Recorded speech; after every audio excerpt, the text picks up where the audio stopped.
Jeunes et vieux se réjouiront ensemble, les jeunes filles danseront de joie.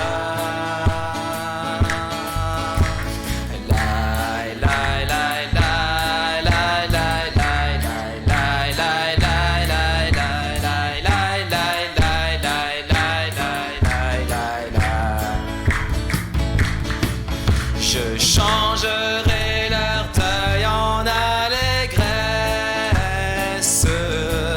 et je les consolerai.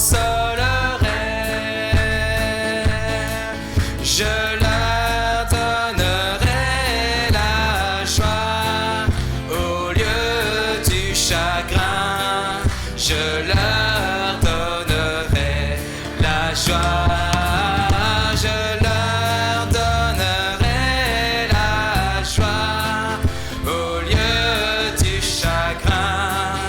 Je leur donnerai la joie. Quelle belle promesse, on continue. Jeunes et vieux se réjouissent, les jeunes filles danseront de joie.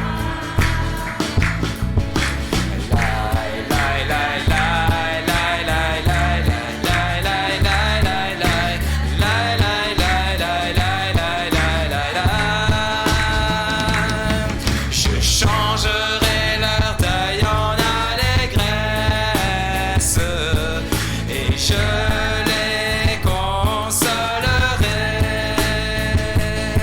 Je leur donnerai la joie au lieu du chagrin. Je leur donnerai la joie. Je leur donnerai la joie au lieu du chagrin. Je leur donnerai la joie. Encore une fois.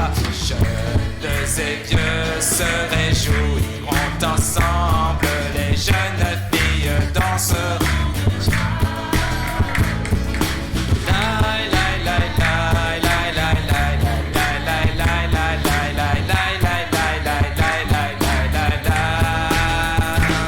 Je changerai leur deuil en allégresse et je les consolerai. Je leur donnerai la joie au lieu du chagrin. Je leur donnerai la joie. Je leur donnerai la joie au lieu du chagrin. Je leur donnerai la joie. Ensemble. Je leur donnerai la joie au lieu du chagrin. Je leur donnerai la joie. Je leur donnerai la joie au lieu du chagrin. Je leur donnerai la joie. Je chanterai de tout cœur les merveilles de Jésus mon sauveur. Il m'a ôté des ténèbres, il m'a délivré de tout péché. On écoute les dames. Je chanterai.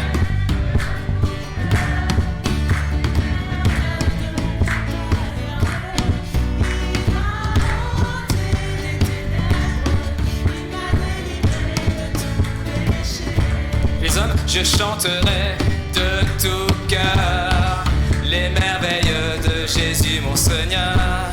Il a ôté les ténèbres, il m'a délivré de tout péché. Ensemble, une dernière fois, je chanterai de tout cœur les merveilles de Jésus mon Seigneur.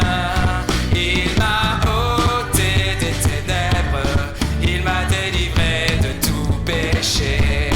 Car mon Dieu est fidèle, il ne m'abandonne jamais.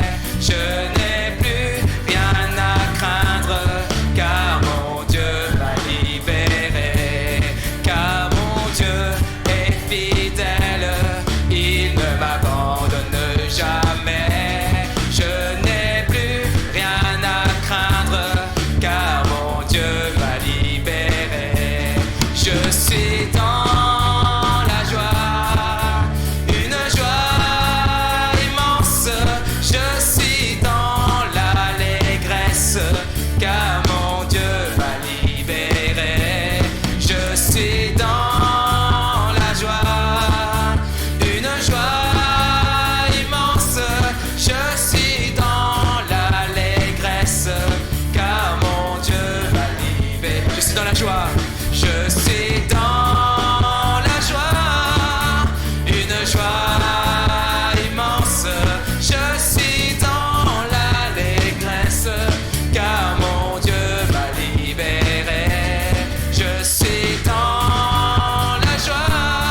Je chanterai de tout cœur les merveilles de Jésus mon Seigneur.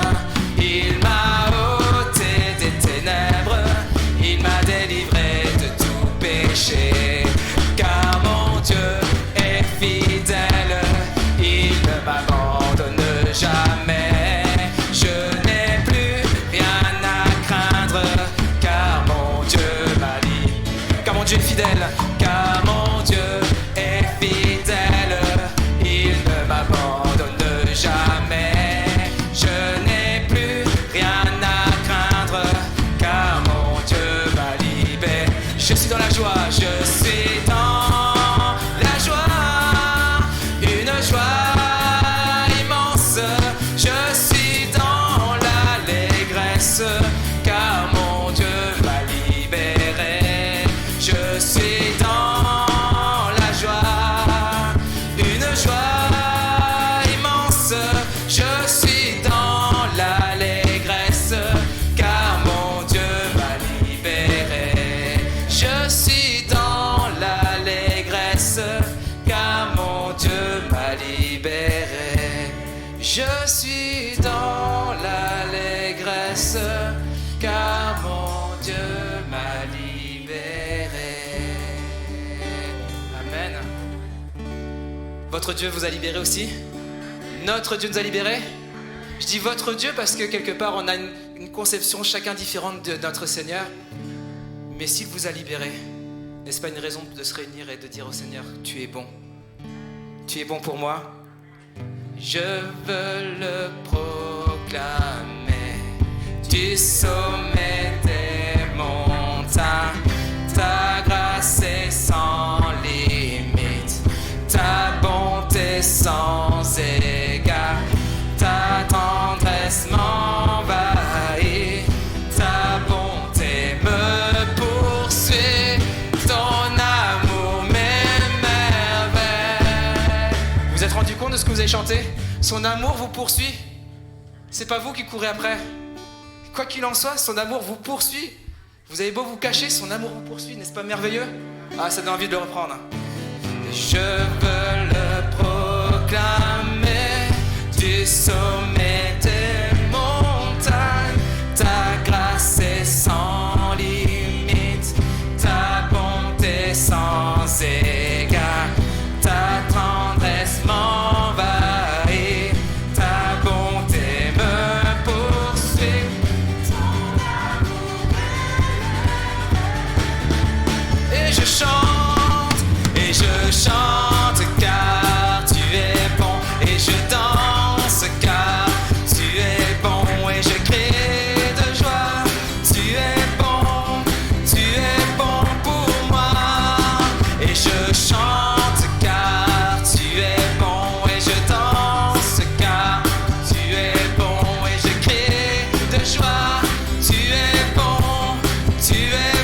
pour moi. Rien dans tout l'univers, rien dans tout l'univers à toi ne se compare. Les océans, la terre sont reflets de ta gloire. Dans les plus sombres nuits, ta splendeur m'éblouit, ton amour m'émerveille. Je chante et je chante car tu es bon, et je danse car tu es bon, et je crie de joie. Tu es bon pour moi, et je chante car tu es bon, et je danse car tu es bon, et je crie de joie. Tu es bon pour moi. Un cri sur mes lèvres, ma vie te célèbre. Tu es bon, vent, soleil ou pluie, vent, soleil ou pluie, mon cœur te redit, tu es bon, mon Dieu, tu es bon. Un cri sur mes lèvres, un cri sur mes lèvres, ma vie te célèbre.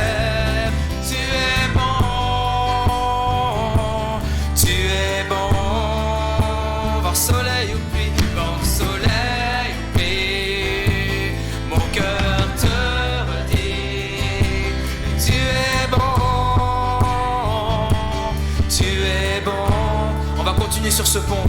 Un cri sur mes lèvres, un cri sur... Apprenne-toi des paroles, la vie te s'élève, le Seigneur reste bon. Oui, tu es bon. Vent, soleil ou pluie, vent, soleil ou pluie, mon cœur te redit, il est bon, tu es bon, tu es bon. Un cri sur mes lèvres, un cri sur mes lèvres. Dis-le au Seigneur, tu es bon. Alors qu'il pleut sur ta vie, il reste bon. Qu'il pleuve, qu'il y ait du soleil ou du vent, vent, soleil ou pluie, dis-le, mon cœur te redit encore et encore. Il reste bon, il reste bon. Un cri sur mes lèvres, un cri sur mes lèvres. Ma vie te s'élève, tu es bon, tu es bon. Vent, soleil ou pluie, mon cœur te redit, tu es bon, tu es bon. Vent, soleil ou pluie, vent, soleil.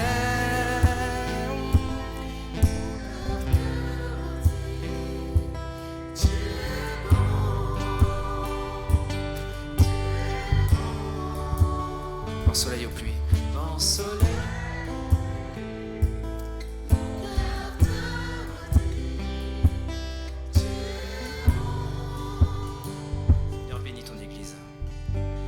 Bénis ton Église, Seigneur, car elle a tant besoin de toi, tant besoin de toi. Bénis, bénis ton Église, Seigneur, car elle a tant besoin de toi, tant besoin de toi. Réclamez au Seigneur qu'il bénisse son Église. Oui, bénis ton Église, Seigneur, car elle a tant besoin de toi, tant besoin de toi. Bénis, bénis ton Église, Seigneur, car elle a tant besoin de toi, tant besoin de toi. Fais brûler, fais brûler ton feu, répand ton onction, fais lever une armée de serviteurs, guéris les blessés, fais tomber les murs, viens changer nos habitudes, viens et bénis, bénis ton Église, Seigneur, car elle a tant besoin de toi, tant besoin de toi. Oui, bénis, bénis ton Église, Seigneur, car elle a tant besoin de toi, tant besoin de toi. Bouleverse, bouleverse nos vies, inonde nos cœurs, fais brûler ton amour pour ton royaume. Visite, répands ta puissance, fais éclater ta gloire. Viens et bénis ton Église, Seigneur, car elle a tant besoin de toi, tant besoin de toi. Bénis, bénis ton Église, Seigneur, car elle a tant besoin de toi, tant besoin de toi, de toi. Elle a besoin de toi, de toi, de toi. Elle a besoin de toi, de toi, de toi.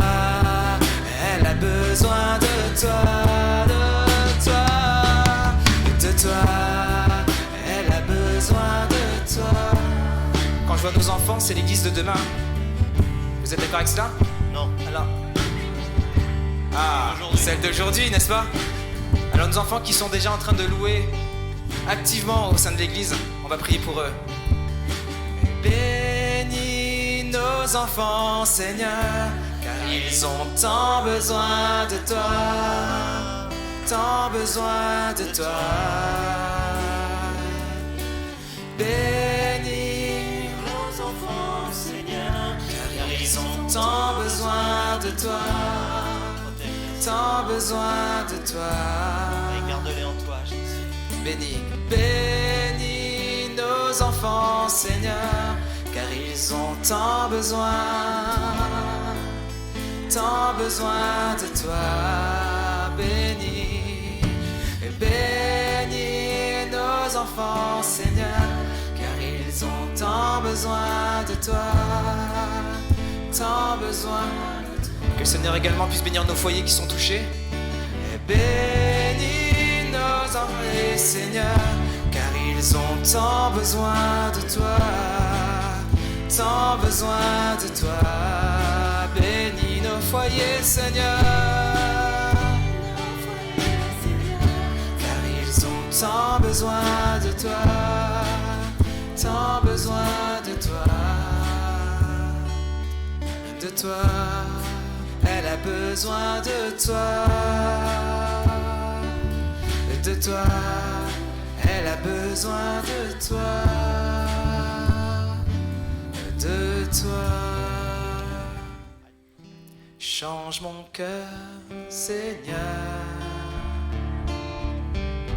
et purifie-moi. Change mon cœur, Seigneur, que je sois comme toi. On le reprend comme une prière. Change mon cœur, Seigneur, qu'il soit toujours vrai. Change mon cœur, Seigneur, que je sois comme toi. Jésus, tu es le potier, je suis l'argile. Brise-moi, façonne-moi, oui c'est mon désir.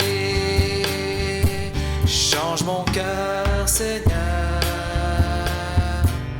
et purifie-moi. Change mon cœur, Seigneur, que je sois comme toi. Change mon cœur, Seigneur, qu'il soit toujours vrai. Change mon cœur, Seigneur, que je sois comme toi. Jésus, tu es le potier, je suis l'argile. Brise-moi, façonne-moi, oui c'est mon désir. C'est votre désir? On reprend ce refrain. Jésus, tu es le potier, je suis l'argile. Brise-moi, façonne-moi, oui c'est mon désir. Change mon cœur et purifie.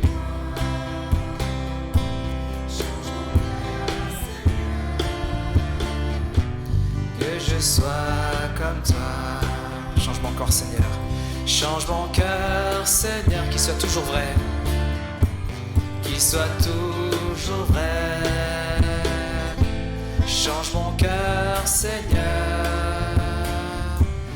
que je sois comme toi. Plonge-moi dans ta rivière d'amour. Plonge mon esprit dans les profondeurs de ta joie.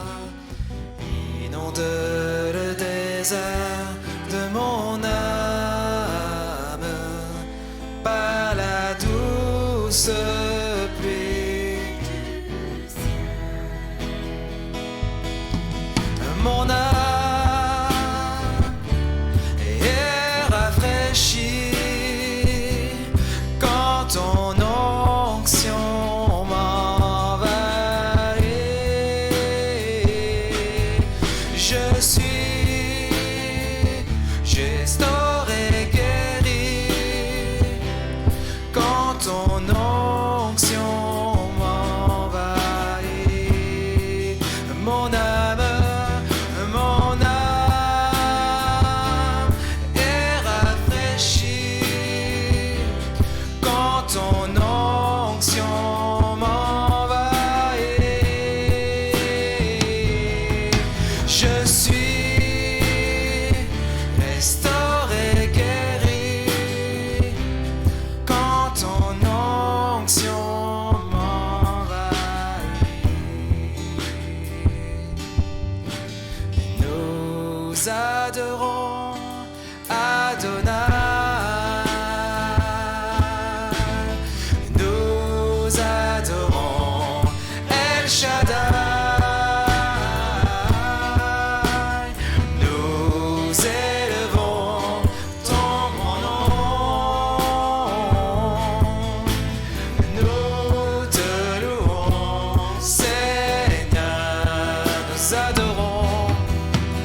Nous adorons Adonai. Nous adorons El Shaddai. Nous élevons ton grand nom. Nous te louons, Seigneur. D'un même cœur pour le Seigneur, le Créateur du vrai bonheur. Tu es glorieux, mon roi. Tu fais de moi ton serviteur. Père, je veux que ta joie demeure, car c'est en toi que je veux être éternellement. Car c'est en toi que je veux être éternellement. Bonjour à tout le monde. Yannick vient de communiquer. Et moi, je voudrais justement parler de ce qu'est la communication. C'est un thème, comment le traiter en une demi-heure, c'est impossible. Donc, ce que je souhaiterais, c'est simplement vous donner quelques éclairages, quelques flashs, quelques idées qui peut-être peuvent nous être utiles. Moi, ça m'a été utile, en tout cas, de travailler le sujet, parce que ça m'a remis moi-même, justement, par rapport à ma propre manière de communiquer. Qu'est-ce que je communiquais, comment je le communiquais au niveau du fond, au niveau de la forme. Et je crois que c'est tellement, tellement important de communiquer comme il le faut. Donc, ce que je voudrais avec vous ce matin, c'est, dans un premier temps, essayer de voir comment on peut, nous, mieux communiquer. Ça, c'est un point. Et puis ensuite, parce que ça nous intéresse, ça nous motive tellement, comment finalement mieux communiquer l'Évangile. Parce que c'est tellement, tellement essentiel. Je dirais, ça fait partie de notre ADN en tant qu'enfant de Dieu, d'avoir ce désir de communiquer l'Évangile. Sauf que c'est pas toujours facile de communiquer. Et on peut bien communiquer, on peut moins bien communiquer, et on va peut-être essayer de donner quelques clés sur la manière la meilleure, pour communiquer. Vous savez que Jésus était dans l'action, toujours, mais avant d'être dans l'action, ou en même temps qu'il était dans l'action, il était aussi dans la communication. Et Jésus parlait.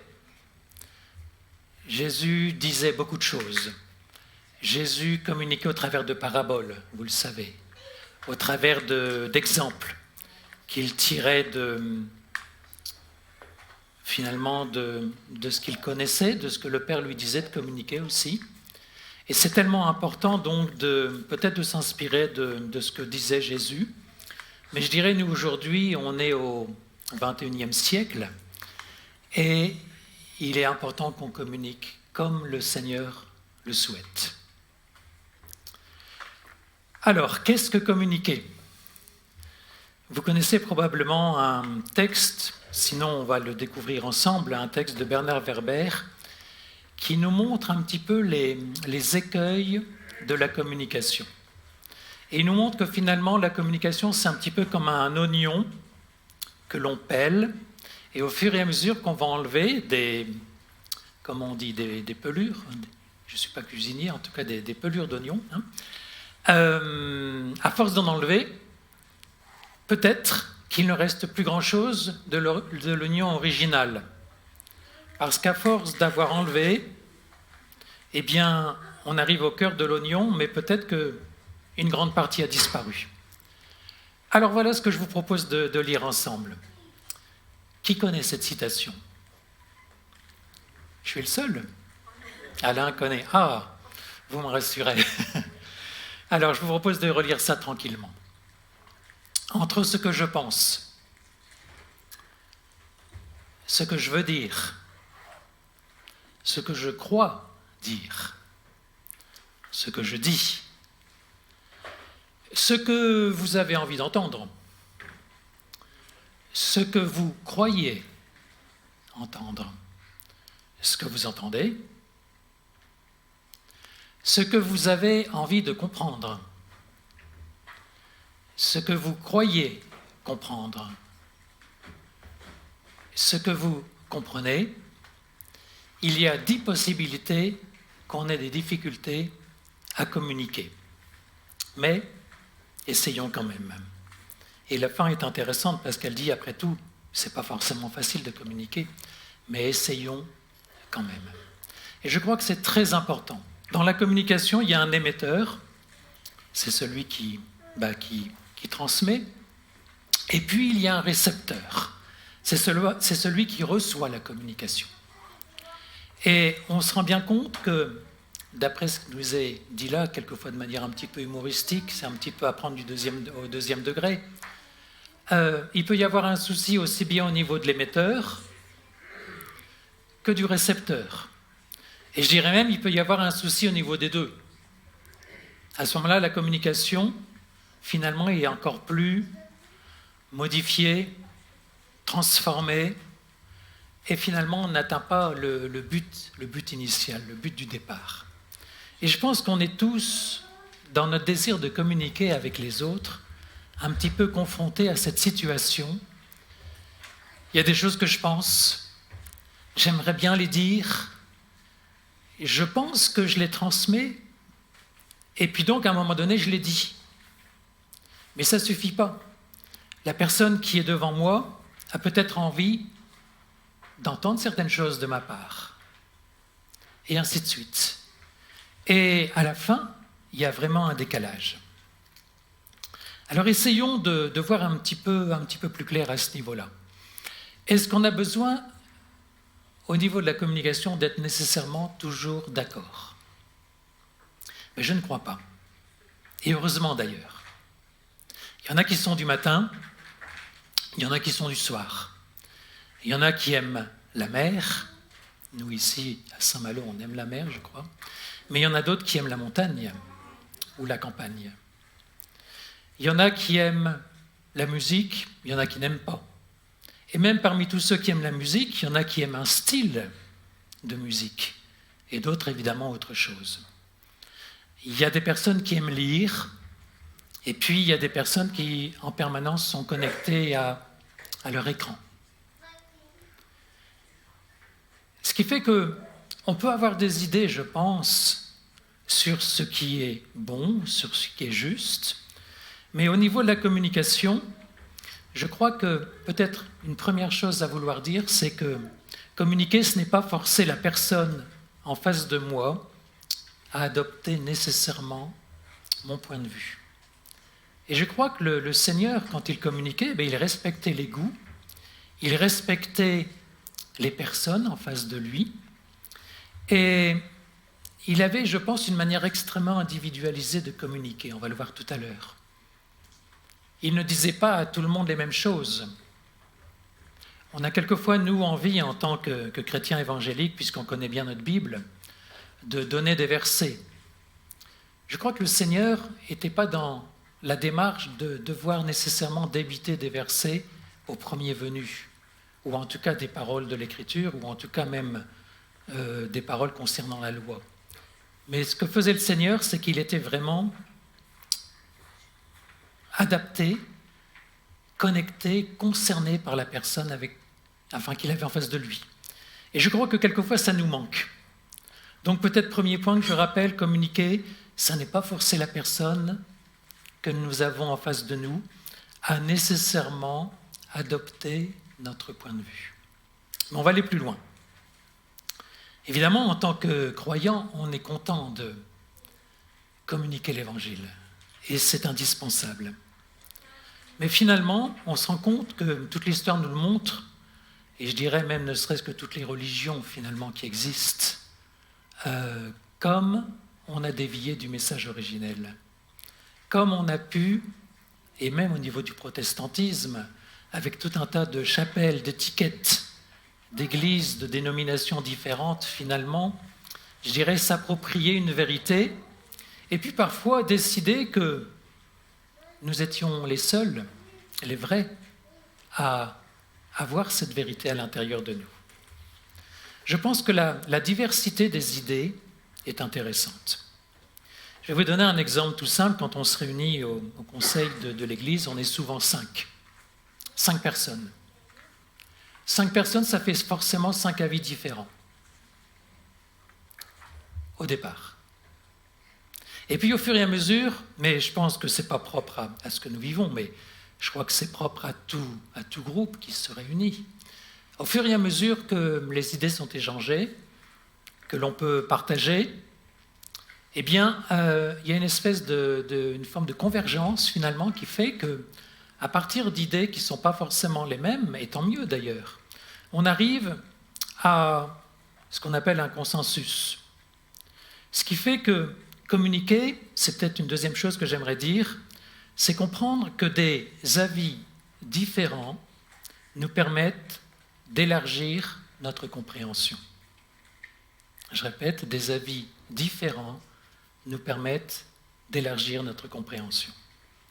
Nous n'avons pas à lutter contre un avis divergent, en disant que cet avis ne correspond pas au nôtre, mais simplement que cet avis peut contribuer à faire apparaître ce qui est finalement commun au bout d'un moment, et donc une idée qui s'affine et qui progresse. Donc on a vu que ce qui est communiqué, ça n'est pas nécessairement ce qui est dit, alors que nous avons souvent cette idée, j'ai parlé, donc j'ai communiqué. Mais ce qui est communiqué, en fait, c'est ce qui est véritablement compris, entendu par la personne avec laquelle on communique. On va lire un verset que je trouve très intéressant. Le psaume 119, donc c'est un long psaume, on va lire juste le verset 130. Psaume 119, verset 130. Et voilà ce qui nous est dit. La révélation de tes paroles est claire, elle donne de l'intelligence aux simples. J'aime bien ce mot révélation. Vous savez que quand on a ce mot révélation dans la parole de Dieu, il s'agit d'une vérité qui est souvent un petit peu cachée et vis-à-vis de laquelle on doit faire un certain effort pour en percer le mystère. Une révélation ne saute pas forcément aux yeux directement. Elle suppose qu'on mette en nous ce désir de comprendre, de découvrir, et bien entendu, par son esprit, le Seigneur nous révèle, nous permet de comprendre, nous permet de discerner. Et peut-être on pourrait dire simplement qu'il est important, lorsqu'on veut communiquer, que nous comprenions vraiment bien quel est le besoin de la personne à qui on communique. Je crois que la révélation spirituelle est toujours supérieure à la compréhension intellectuelle. Ça ne veut pas dire qu'on n'ait pas besoin de comprendre. Et par rapport à la parole de Dieu, ça ne veut pas dire qu'on n'a pas besoin de... On se réunit dans les maisons vivantes, par exemple, pour découvrir ce que la parole de Dieu a à nous dire. Et cette compréhension de la parole de Dieu est vitale et essentielle. Mais je dirais qu'au-delà de la compréhension intellectuelle, le Seigneur nous demande d'exercer notre discernement spirituel, en quelque sorte nos yeux spirituels. Et je pense que ça va très souvent bien au-delà de simplement comprendre, analyser, étudier des versets de la parole de Dieu. Je vous propose de lire un autre verset qui se trouve dans Jacques 1, 19 et qui peut-être être une piste pour nous lorsqu'on veut communiquer. Jacques 1, 19. Voilà ce que dit Jacques. « Sachez-le, mes frères, bien-aimés, ainsi que tout homme soit prompt à écouter, lent à parler, et on va s'arrêter là. Prompt à écouter, lent à parler. » Je ne crois pas que Jésus était extrêmement bavard. Je n'ai pas d'indication précise à ce sujet, mais je pense que Jésus passait énormément de temps à écouter, à observer, à comprendre, et puis surtout à demander à son Père, par rapport à cette situation, par rapport à cette personne, qu'est-ce qui est juste? Qu'est-ce qui est important?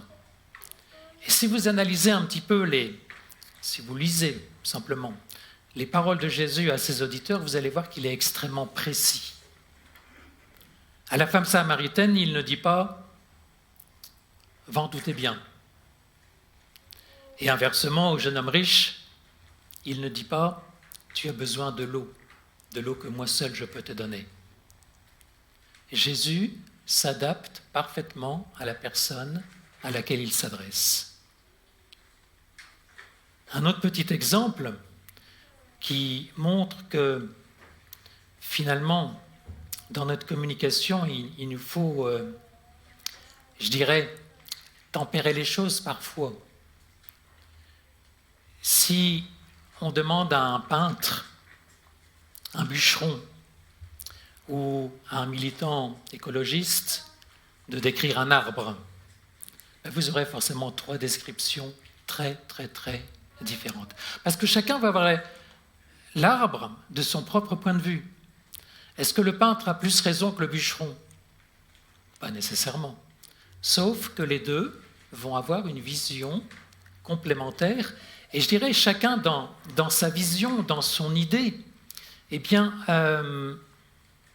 sera juste. Et ce n'est pas pour rien si on a 4 évangiles. Peut-être que le Seigneur, ou les actes, tout ce que le Seigneur a fait, la description de ses miracles, ses paroles, tout ça aurait pu tenir dans l'évangile de Matthieu. Mais il se trouve que le Seigneur a inspiré également Marc, Luc, Jean. Finalement, pour avoir 4 évangiles qui nous servent à communiquer de la part de Dieu ce qui est vital, ce qui est essentiel. 4 évangiles au lieu d'un.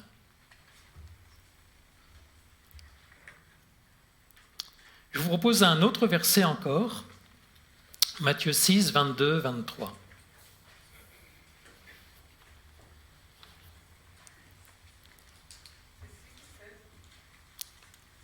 Matthieu 6, 16, pardon.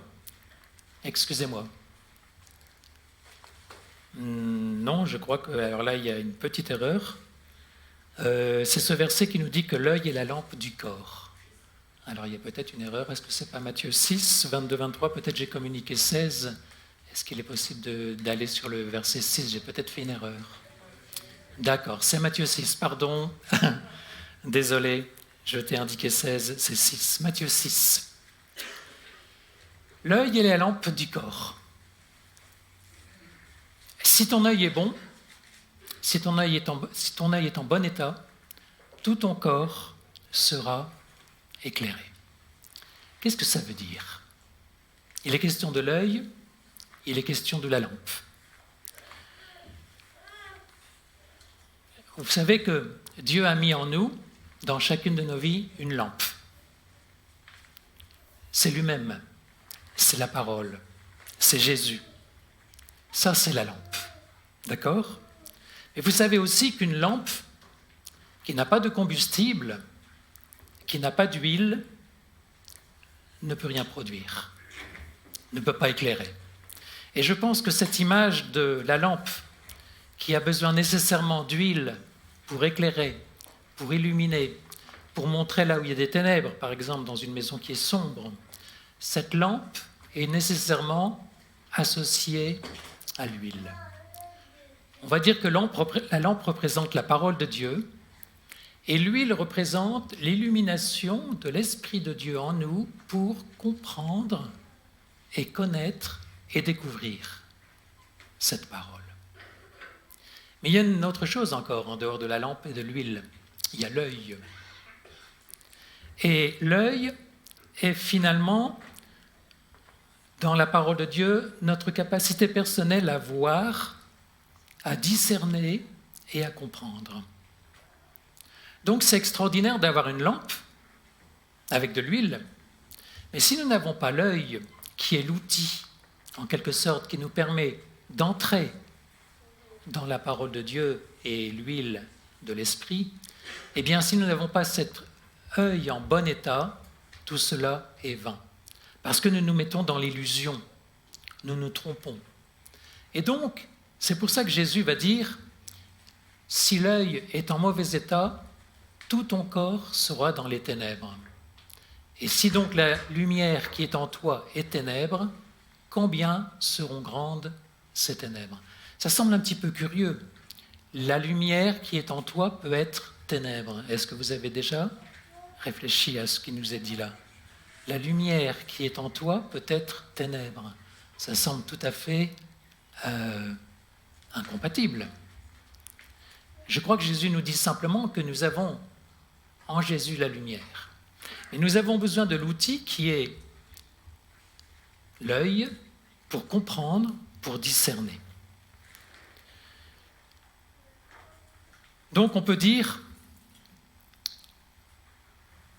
pour bien communiquer, nous avons besoin à la fois de discerner, comprendre, être à l'écoute de l'Esprit de Dieu, et puis aussi connaître, comprendre, discerner quels sont les besoins, les souhaits, les envies de la personne à qui on communique. Sinon, on va être forcément en décalage. Alors, jusqu'à maintenant, je vous ai peut-être proposé quelques idées sur finalement ce qu'on pourrait appeler la forme, c'est-à-dire comment communiquer. Maintenant, j'aimerais peut-être vous proposer un certain nombre de propositions qui vont traiter davantage du fond, c'est-à-dire quoi communiquer. Alors évidemment, en premier lieu, on communique l'Évangile. On confesse le nom de Jésus. Et on souhaite vraiment que les personnes que nous rencontrons soient réconciliées avec le Seigneur, qu'elles demandent pardon pour leurs péchés, qu'elles fassent cette démarche de repentance, qu'elles découvrent que Jésus les libère de tout ce qui en elles, finalement, correspondrait à des ténèbres dans leur cœur. Et je voudrais peut-être vous parler en termes où vous proposez un certain nombre de petites phrases par rapport à la communication toujours.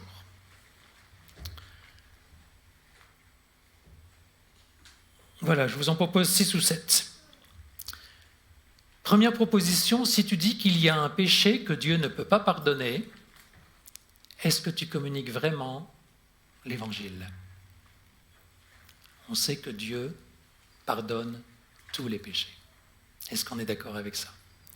La parole de Dieu nous dit qu'il y a juste le péché contre le Saint-Esprit. Enfin, il faudrait peut-être faire une étude un peu plus approfondie pour parler de cela. Mais je dirais que lorsque l'on communiquons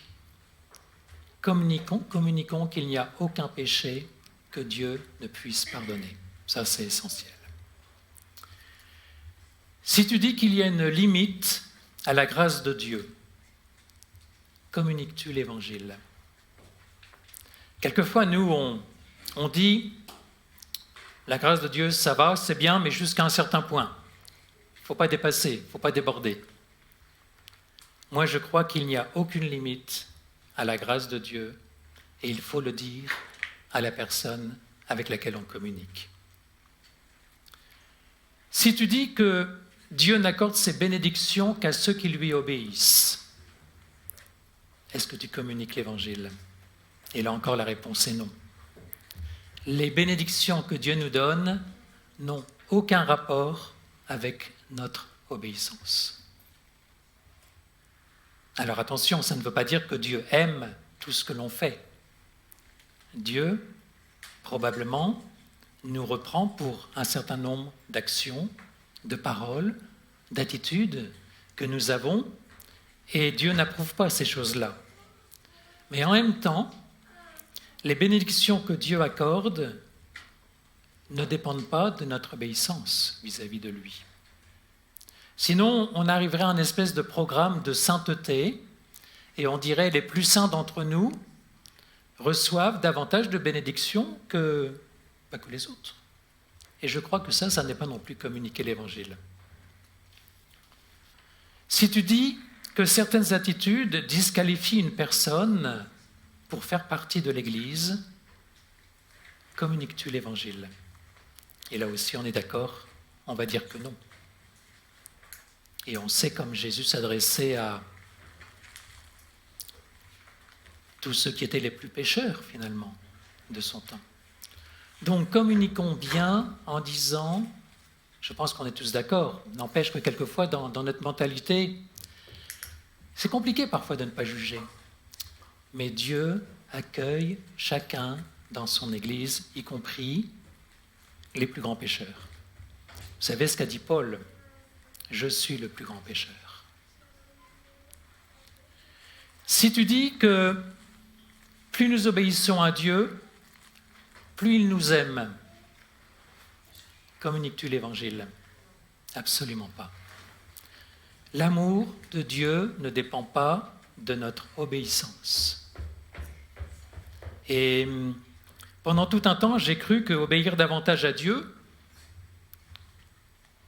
me donnerait davantage de sa part d'amour. Aujourd'hui, je ne dis plus les mêmes choses. Dieu nous aime tous du même amour. Et comme je disais tout à l'heure, Dieu n'aime pas nécessairement ce que l'on fait, mais Dieu aime ce que l'on est. Et qui sommes-nous? Nous sommes ses enfants. Il nous a accueillis, il nous avait passé, on le sait, de la mort à la vie, et Dieu nous aime d'un amour parfait, absolu, immense, qui n'est jamais remis en question par notre obéissance.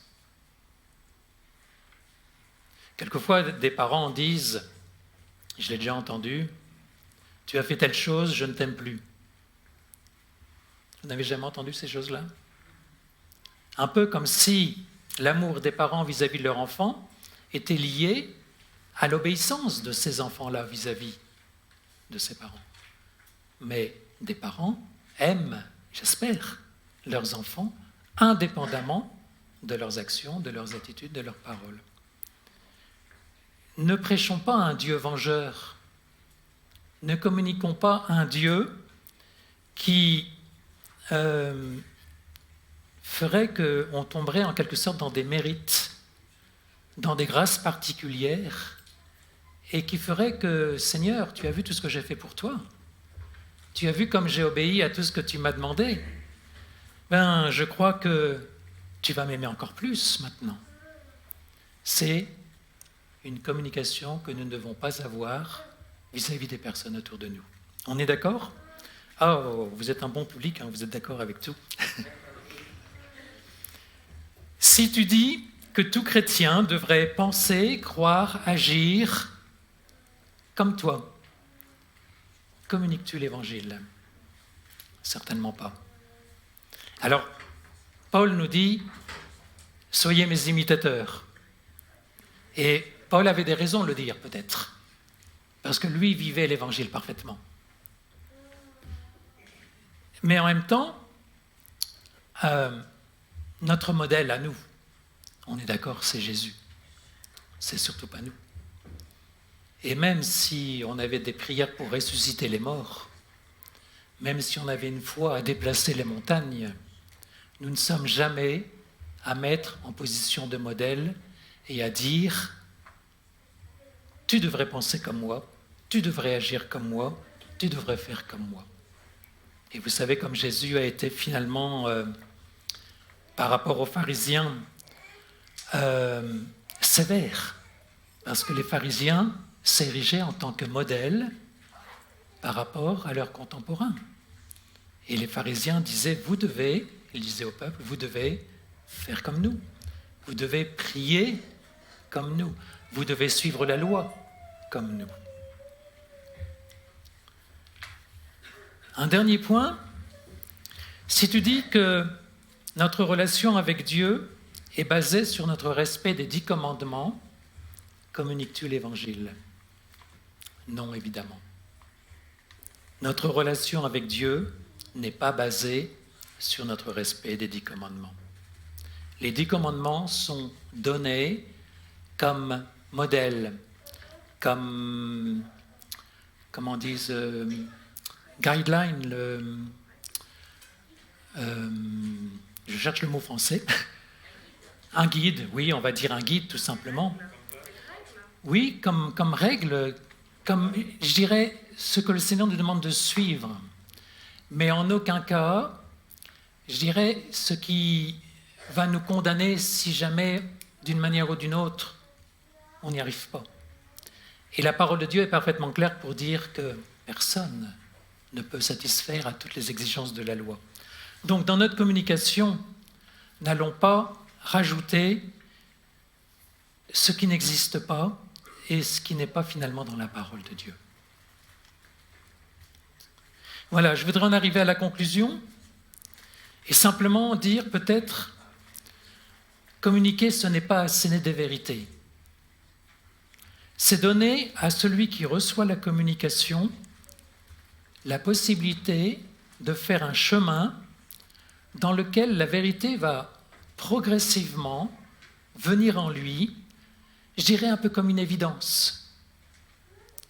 Et comme beaucoup d'entre nous, j'ai fait beaucoup d'erreurs en tant que chrétien jeune converti. Mon approche de communication était une approche doctrinale. À savoir, la Bible dit que, où il faut, où on doit. Et tout ça étayé, bien entendu, par des tas de versets bibliques.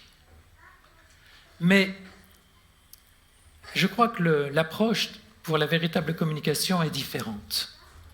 Elle dépend surtout de la possibilité de l'Esprit de Dieu de nous parler. J'ai juste en tête l'exemple de l'Éthiopien. Vous savez, l'Éthiopien était en train de rentrer chez lui. Il lisait les rouleaux d'Ésaïe, et il ne comprenait pas. Et Philippe arrive, je dirais directement transplanté par l'Esprit du Seigneur, et l'Éthiopien lui dit « Mais comment pourrais-je comprendre si personne ne m'explique ?» Il avait la parole de Dieu dans les mains. Il avait le livre, les rouleaux, on va dire, d'Ésaïe dans les mains. Il le lisait, mais il ne comprenait pas. Et il va falloir cette rencontre extraordinaire, divine, miraculeuse, où Philippe arrive là et commence à lui expliquer. Et l'Éthiopien, d'ailleurs, est tellement convaincu que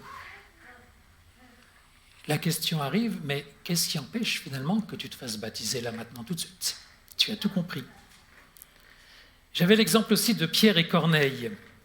Pierre avait une conception très religieuse de ce qu'était le salut.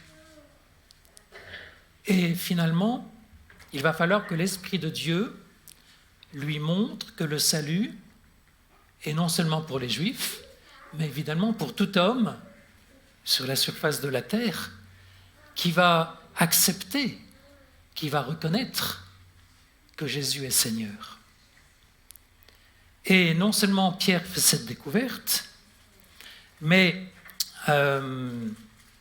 Pierre va expliquer à Corneille, au travers de ce que Pierre va lui dire, ce qu'il en est.